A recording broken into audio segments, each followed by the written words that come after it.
وہ ائمہ علیہ السلام کی شیعہ ہیں. ائمہ علیہ السلام کی مرجعیت اور ان کی یہ جو قیادت ہے اس کو فقط وہاں دین تک محدود رکھتے ہیں.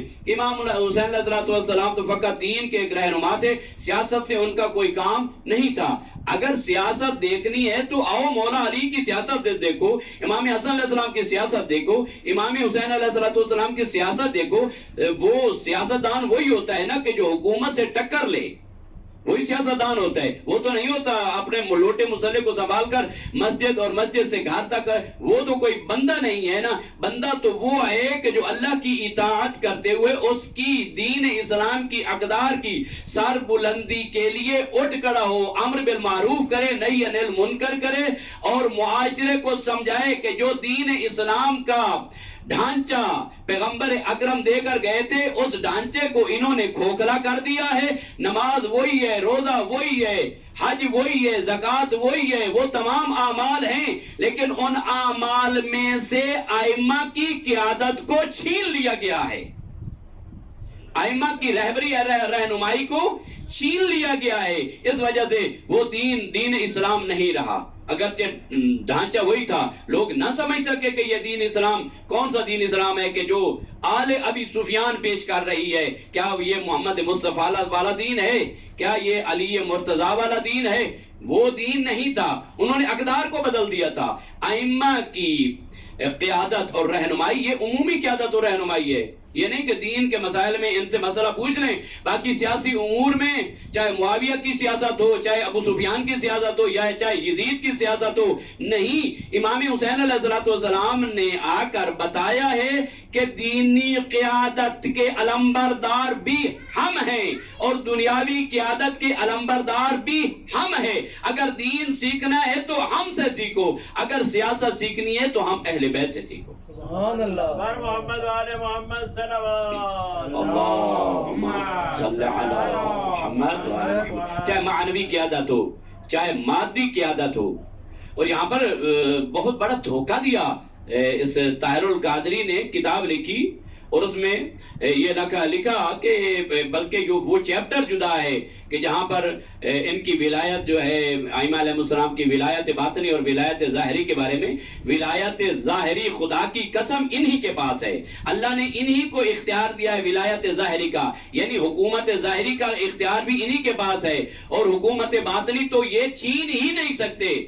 وہ تو سوال ہی نہیں پیدا ہوتا تھے ہم کہیں کہ ولایت باطنی, وہ تو ائمہ کے پاس ہے. اللہ نے ان کو منصوص قرار دیا ہے اور وہ قطعاً کوئی بھی نہیں چھین سکتا.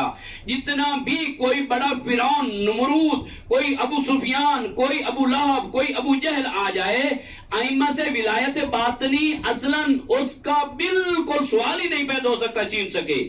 ائمہ کے کسی ایک چھوٹے سے فرد, بلکہ میں یہ کہتا ہوں شیعہ کے کسی ایک چھوٹے سے بچے سے بھی ولایت باطنی اہل بیت کوئی بھی نہیں چھین سکتا.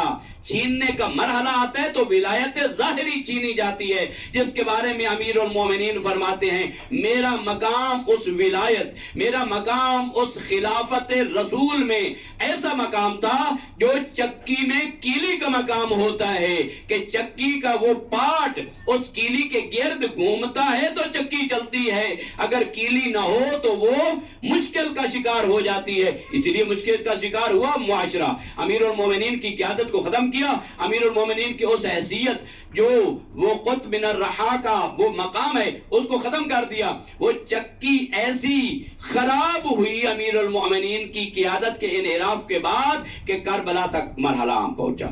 امام حسین علیہ السلام لوگوں نے جدا کر دیا, دین کو سیاست سے جدا کر دیا. آج بھی کہتے ہیں ہم تو مولا کی ولایت کو بس ماننے والے ہیں, حکومت جانے اور وہ لوگ جانے, ابو سفیان والے جائیں, ابو اللہ والے جانے.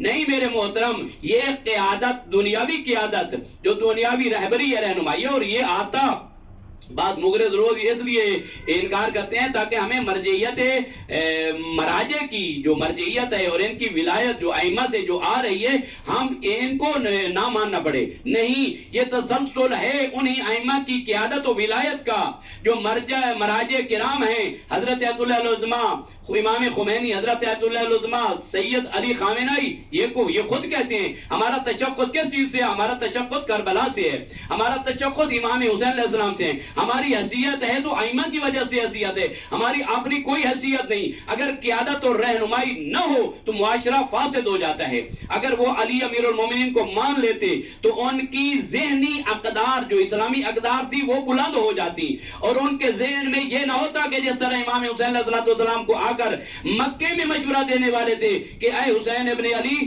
آپ چپ کر کے چلے جائیں مدینہ کی طرف، وہاں گھر میں بیٹھ جائیں، آپ کو یزید سے کوئی سروکار نہیں اور یزید کو آپ سے کوئی سروکار نہیں. خدا کی قسم امام حسین علیہ السلام جانتے تھے اپنے باطنی علوم سے کہ یہ یزید عن قریب اس دنیا سے فنار و سکر ہو جائے گا. تو امام حسین علیہ السلام کیوں نہ واپس چلے گئے اور وہاں پر کیا فرمایا؟ مدینہ الرسول جو کہ نہایت پاک سر زمین تھی اور مولا کا مولد تھا، مولا کا وہاں پر جائے پیدائش ہے، کیوں نہ مولا وہاں پر گئے اور وہاں پر کیوں نہ مولا جا کر وہاں رہائش اختیار کر لی کہ ان قریب یزید ختم ہو جائے گا. نہیں، فقط یزید سے برسر پیکار ہونا یہ نہیں تھا، بلکہ امام حسین علیہ السلام دیکھ رہے تھے کہ یزید کے بڑوں نے، آل ابی سفیان نے، اور امام حسین علیہ السلام کے خطبے بھی ہیں یہ آل ابی سفیان کے بارے میں، وہ مقصود نہیں ہے. امام حسین علیہ السلام کا دوسرا خطبہ ہے کہ ولید کے دربار کے بعد دوسرا خطبہ ہے جو آل ابی سفیان کے بارے میں ہے، خلافت محرمت علی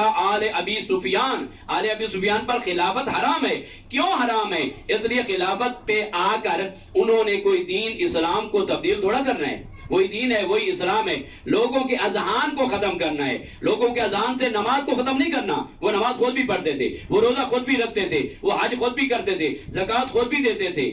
ہاں، کیا چیز تھی جس کی خاطر امام حسین علیہ السلام نے یہ انقلاب اور یہ امام علیہ السلام نے قیام کیا؟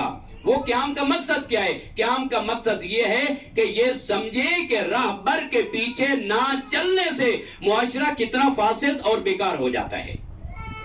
اور اتنی بڑی شخصیات تھی. عبداللہ ابن عمر بہت بڑی شخصیت تھی اس زمانے میں، عبداللہ ابن زبیر بہت بڑی شخصیات، مانی ہوئی شخصیات تھی اس دور میں. ان لوگوں کے ان کا ایک بہت بڑا مقام تھا.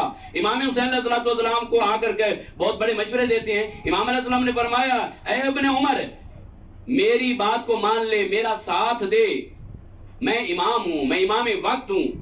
اوٹ پٹھان سے مشورے کہ مولا ہم تو آپ کو مشورہ دینے آئے ہیں کہ آپ یہاں سے چلے جائیں، آرام سے بیٹھ جائیں. تو مولا نے فرمایا یہ بھی وہاں پر ملتا ہے، اگر تمہارا باپ ہوتا تو وہ بھی ہمارے ساتھ آتا.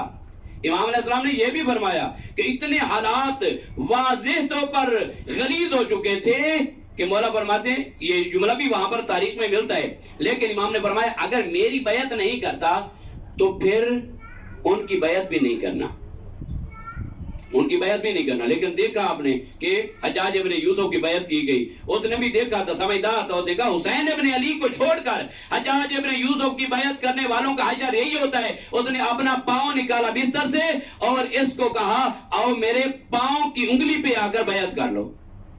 کیوں؟ جب ایسے قائد اور رہبر اور رہنما کو چھوڑا جاتا ہے تو اس وقت اخلاق، عقائد، کردار انسان کا تباہ ہو جاتا ہے.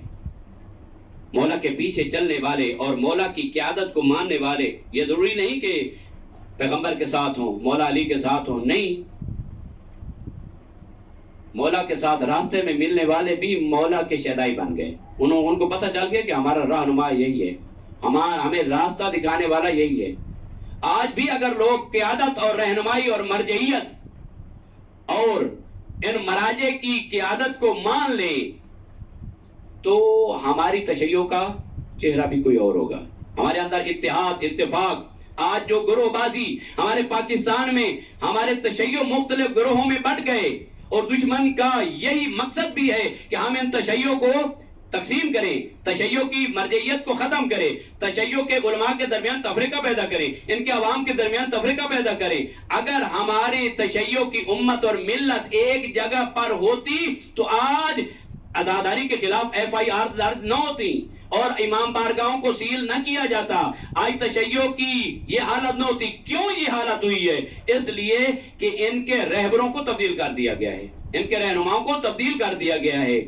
لیکن رہبر اور رہنما پہچانا حضرت علی اکبر نے کہ میرے بابا ہی رہنما ہے، میرے بابا ہی رہنما ہیں۔ علی اکبر امام حسین علیہ السلام کی زندگی ہے۔ علی اکبر شبیہ رسول، کل بھی میں نے عرض کیا تھا کہ مولا حسین مدینہ میں رات کو اٹھ کر علی اکبر کے چہرے کا بوسہ دیتے، علی اکبر کے چہرے کی طرف نگاہ کرتے اور دعا کرتے تھے، پروردگارہ شکر ہے تیرا، تو نے مجھے شبیہ پیغمبر، شبیہ مصطفیٰ بیٹا عطا فرمایا۔ ظاہراً یہی ہے کہ پیغمبر کے وصال کے بعد مولا حسین کو محبت تھی نانا سے، تو اللہ نے انعام عطا کیا۔ گفتار، کردار، رفتار، ہر لحاظ سے علی اکبر شبیہ نبی تھے، شبیہ مصطفیٰ تھے۔ نہایت مختصر وقت میں عرض کرنا چاہتا ہوں، بہت بڑی قربانی ہے۔ پہلی قربانی جو بنی ہاشم میں ہے وہ علی اکبر کی قربانی ہے۔ آئے بابا کے پاس، بابا مجھے اجازت دے۔ بعض لوگ تو کہتے ہیں کہ مولا نے ٹال مٹول کیا، نہیں ٹال مٹول نہیں کیا۔ مولا نے فرمایا اچھا میرا بیٹا آپ جانا چاہتے ہیں تو خیمے کی بیویوں سے الوداع کر کے جاؤ۔ علی اکبر کو آمادہ کیا، جنگی لباس زیب تن کیا، خیمہ کے دروازے پہ آئے۔ علی اکبر نہیں، علی اکبر کا جنازہ داخل ہو رہا ہے۔ خیمے کی بیویاں ہیں، امام سجاد ہیں۔ خیمے کی بیویوں نے دیکھا جب علی اکبر خیمے میں آئے، خدا جانے بیویوں کی کیا حالت ہوگی۔ بیویوں نے علی اکبر کے گرد حالہ ڈالا، اور علی اکبر کو کوئی بیوی کہتی ہے ارحم علی غربتنا، کوئی مدینہ کی طرف منہ کر کے کہتی ہے واہ محمدہ، کوئی نجف کی طرف منہ کر کے کہتی ہے واہ علیہ، اے بابا علی، آپ کا پوتا علی آج میدان جنگ میں جانے کے لیے تیار ہے، شبیہ مصطفیٰ ہے۔ ارحم علی غربتنا، اے علی اکبر ہماری غربت پر، ہماری تنہائی پر رحم کیجئے، دشمنوں کا نرغہ ہے، ہم ایسی سرزمین پر آ چکے ہیں جہاں پر ہمارا کوئی یاور و مددگار نہیں، ہم تنہا رہ جائیں گے۔ ارحم علی غربتنا، بہت بین کیا، ماتم کیا بیویوں نے، بہت گریہ کیا، ماتم کیا۔ آئے اپنے بھائی کے پاس، حضرت امام سجاد زین العابدین کے پاس جو بستر بیماری پہ تھے۔ آئے حضرت امام سجاد نے پوچھا اے علی اکبر یہ لباس، جنگی لباس کس نے پہنایا؟ علی اکبر نے عرض کیا یا اخی، اے میرا بھائی یہ کفن مجھے بابا نے پہنایا ہے، میں جانے کے لیے تیار ہوں۔ امام سجاد علیہ السلام نے فرمایا اے میرا بھائی یہ تلوار مجھے دے، یہ جنگی لباس مجھے دے دو، میں جاتا ہوں، بابا کا دفاع کرتا ہوں۔ حضرت علی اکبر نے عرض کیا اے میرے بھائی میدان کارزار میں ٹکڑے ٹکڑے ہو کر گر جانا آسان ہے، لیکن بابا کے چلے جانے کے بعد کوفہ اور شام کے بازاروں اور درباروں میں ان پھوپھیوں اور ماؤں کو سر ننگے دیکھنا بہت مشکل ہے۔ علی اکبر الوداع ہوئے، معانقہ کیا، بہت گریہ کیا۔ علی اکبر و امام سجاد نے خیمے سے باہر آئے، امام حسین علیہ السلام نے علی اکبر کو الوداع کیا۔ بہت تاریخیں ملتی ہیں، مولا نے اب جو آخری جو چارہ ہوتا ہے انسان کا وہ شکوہ ہوتا ہے اس سے کہ جو بہت ہی پیارا ہو۔ اپنے پیارے خالق کی بارگاہ میں مولا شکوہ کیسے کرتے ہیں؟ اپنے ہاتھوں میں اپنی سفید ریش کو لیتے ہیں، اور ایک میں تو یہی کہوں گا یہ بیان کیا امام حسین علیہ السلام نے اللہم اشہد علی ہؤلاء القوم قد برز الیہم غلام اشبہ الناس خلقا وخلقا ومنطقا برسولک وکننا اذا اشتقنا الی زیارت نبیک نظرنا الی وجہہی۔ پروردگارہ تو گواہ رہنا میں اس جوان کو بھیج رہا ہوں جو شکل و صورت میں گفتار و کردار میں تیرے نبی کے مشابہ ہے۔ جب میں نانا کی زیارت کا شوق مجھے ہوتا میں اپنے بیٹے علی اکبر کو دیکھ لیتا، مجھے نانا نظر آ جاتا تھا۔ پروردگارہ گواہ رہنا علی اکبر کو گھوڑے پہ سوار کیا، سوار ہو کر گھوڑا چلا تو تو تاریخ کہتی ہے وَنَظَرَ إِلَيْهِ نَظَرَ آئِسٍ، مولا حسین نے ایک مایوس نظر اپنے بیٹے کی طرف دیکھی، گویا کہ اب مولا گویا کہ نا امید ہو چکے ہیں کہ علی اکبر میرا میدان جنگ سے بچ کر آنے والا نہیں ہے۔ نظر الیہ نظر آئسن، اور مولا کی آنکھیں بند ہونا شروع ہو گئی۔ جب علی اکبر کا گھوڑا چلا، جو ہی گھوڑے نے اپنے قدم تیز کیے، پیچھے سے سید الشہداء نے بھی تھوڑا تھوڑا اپنے قدم تیز کرنے شروع کیے۔ علی اکبر نے پیچھے مڑ کر دیکھا تو کیا کیفیت ہے، مولا حسین بھی پیچھے جلدی جلدی آ رہے ہیں۔ علی اکبر نے اپنے گھوڑے کو روکا اور نیچے اتر کر کہا یا ابتے، اے میرے بابا جانا، مجھے کہہ دیتے میں روک جاتا، آپ کیوں اتنے تیزی سے آ رہے ہیں؟ مولا نے ممکن ہے کہا او اے میرے بیٹے، میں ضعیف ہوں، تو جوان ہے۔ اب ضعیف باپ کے دل کو پتا ہوتا ہے کہ وہ اپنے جوان کو کیسے بھیج رہا ہوتا ہے۔ اے اکبر، تو میرا شبیہ پیغمبر بیٹا ہے، مجھے تو اس سے محبت ہے۔ عزادارو، حضرت علی اکبر چلے، ودا ہوا، جیسے بھی ہوا چلے میدان سے، کعبی ناریوں کو پھر نارو سکر کیا۔ جب پیاس نے غلبہ کیا تو علی اکبر آئے اپنے بابا کی طرف، اس ولایت اور قیادت کے اثر کو حاصل کرنے کے لیے، رہنمائی کو حاصل کرنے کے لیے علی اکبر آئے اور کہتے ہیں یا ابتے العطش قد قتلنی وثقل الحدید قد اجادنی، بابا پیاس نے مجھے مار مکایا اور اس اسلحہ کے بوجھ نے مجھے تھکا دیا ہے۔ حل الی شربت من الماء سبیل، بابا ایک گھونٹ پانی مل جائے گا۔ میں کہتا ہوں کتنا کریم اور سخی ہے حسین، جو مدینہ میں بے موسم انگور علی اکبر کو منگوا کر جنت سے دیتے۔ اللہ جانے جنت میں اپنا ہاتھ بھیجا، یہ جنت کو اپنے پاس بلایا، لیکن علی اکبر کی فرمائش کو رد نہیں کیا۔ آج کربلا کے میدان میں بھی علی اکبر سے یہ نہیں کہا کہ بابا بیٹا میرے پاس پانی نہیں ہے۔ مولا فرماتے ہیں بیٹا ادخل فمک فی فمی، ادخل لسانک فی فمی، او میرا بیٹا، او میرا پیارا بیٹا، او میرا شبیہ مصطفیٰ بیٹا، اپنے منہ کو میرے منہ میں ڈالو۔ علی اکبر نے جب اپنا منہ مولا حسین کے زبان کے ساتھ مس کیا تو جلدی سے اپنی زبان کو کھینچ لیا اور کہتی ہے یا بتی ہے لسانوں کا احبس من لسانی، او بابا آپ کی زبان تو میری زبان سے بھی زیادہ خشک ہے۔ مولا نے پھر بھی نہ نہیں کی، مولا نے فرمایا اے بیٹا یہ انگشتر ہے، انگوٹھی ہے، اس کو اپنے منہ میں رکھ لو، پیاس کا افاقہ ہوگا۔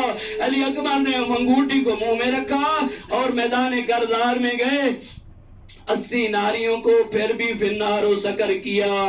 جب آخری مرحلہ آیا، ایک ملعون کہتا ہے اگر یہ جوان میرے پاس سے گزرے گا تو میں یقیناً اس کے باپ کو اس کے ماتم میں سوگوار کروں گا۔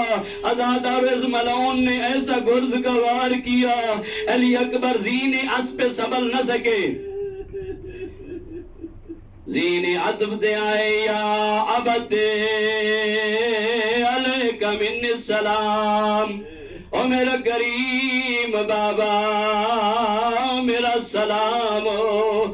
تاریخ یہ کہتی ہے جب جوان چلا جا رہا ہو باپ کی کیا کیفیت ہوتی ہے، سب سے پہلے آنکھوں کا نور ختم ہو جاتا ہے۔ جب حسین نے سنا کہ پدر برلاش پدر زانو بے زانو رسید، بہت مشکل سے آئے حسین، کبھی چلتے ہیں کبھی زمین پہ گرتے ہیں، آواز دے کر کہتے ہیں یا بنیا اصبر، بیٹا صبر کرنا میں بوڑھا ہوں اور میری آنکھوں کا نور ختم ہو رہا ہے، مجھے کچھ نظر نہیں آتا۔ عزادارو آسانی سے جس طرح بھی پہنچے علی اکبر کی لاش پہ پہنچے، کیا کیفیت تھی، وقت اربن اربا، ان ظالموں نے علی اکبر کی لاش کو ٹکڑے ٹکڑے کر دیا تھا، ابھی ایڑیاں رگڑ رہے تھے، حسین پہنچے۔ مولا حسین نے کسی کے بارے میں کبھی بد دعا نہیں کی، لیکن یہاں پر کہتے ہیں اے ابن زاد قد اللہ رحمہ کا، اے ابن زاد خدا تیری نسل کو ختم کرے، تو نے مجھ سے شبیہ مصطفیٰ علی اکبر اکبر چھینا ازادہ رکیا کیفیت تھی مولا حسین کی جب علی اکبر کی لاش میں پہنچے بہن کر کے کہتے ہیں اللہ دنیا بعد کلافا او بیٹا تیرے بعد دنیا پہ خاک ہے کیا کیا جھکے جب جھکنے سے دل سے نہ ہوا تو پھر زیادہ جھکے اتنے جھکے وَوَضَعَ خَطَّهُ وَلَا خَطِّهِ اپنا رخسار اکبر کے رخسار پہ رکھا اور رخسار پہ رکھ کے کہتے ہیں او میرا بیٹا میری آنکھوں کا نور ختم ہو گیا میری توانائی ختم ہو گئی اپنے بیٹے کو اٹھانا چاہ کبھی مولا کا جسم دائیں کی طرف جھک جاتا ہے کبھی بائیں کی طرف جھک جاتا ہے اپنی ابا کے دامن سے بنی ہاشم کے جوانوں سے کہتی ہے اے بنی ہاشم کے جوانوں آؤ میرا اکبر شہید ہو گیا اور میں اکبر کو نہیں اٹھا سکتا اور میں کہتا ہوں جب کسی کا جوان مر جائے تو آس پاس والے کہتی ہیں تم نہ اٹھا